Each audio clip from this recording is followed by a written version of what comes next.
I think something else that I'm realizing as I get older is like life is so much easier when you don't force it. And like there's a delicate balance between like not forcing life because it's coming through you and not at you, and not giving a fuck, you know what I mean? Because there's ways you can plan and prepare to have like pretty consistent execution with high results. Um, and then the complete opposite of like not planning for anything and being spontaneous and like letting it flow. I think there's you can have an ebb and flow of both, but for the most part I feel like the mental toll it takes on you to just live your life to the quote unquote fullest and most fulfilled, um, it's most efficient when you don't force it, you know, and that applies to everything in every single interaction in every facet of your life.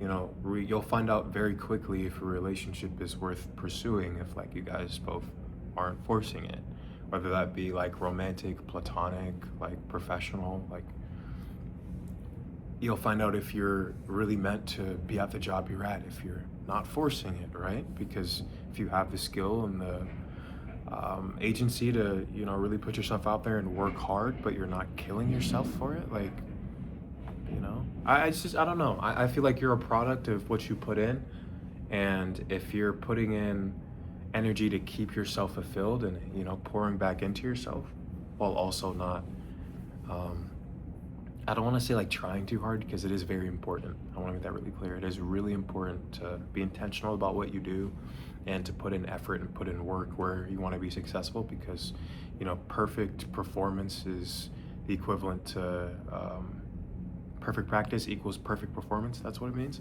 But you're not going to burn yourself out nearly as much if you don't force it.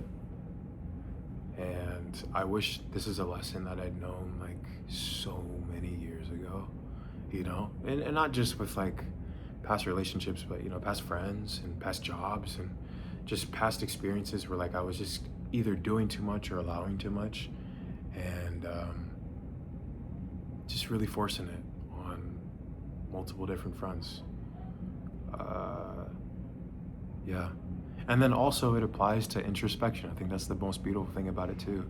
Like you sit down and you do the work to become a better person every single day, and you're hard on yourself, and you want to do all this good work because you don't want to be the same person anymore. But the fact of the matter is that like if the fact that you're even having those intrinsic reflective conversations, those introspective moments, means that you already aren't that same person anymore.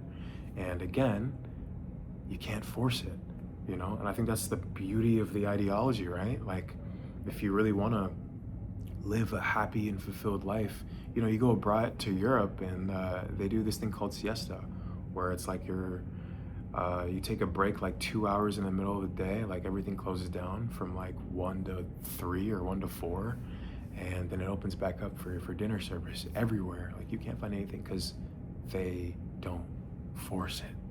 You know, the balance of the world is so delicate because nothing's forced. So, moral of this one is literally just live your life on easy mode, you know, have the faith of a child, but the planning and execution of an adult, and the success will come to you if you don't force it.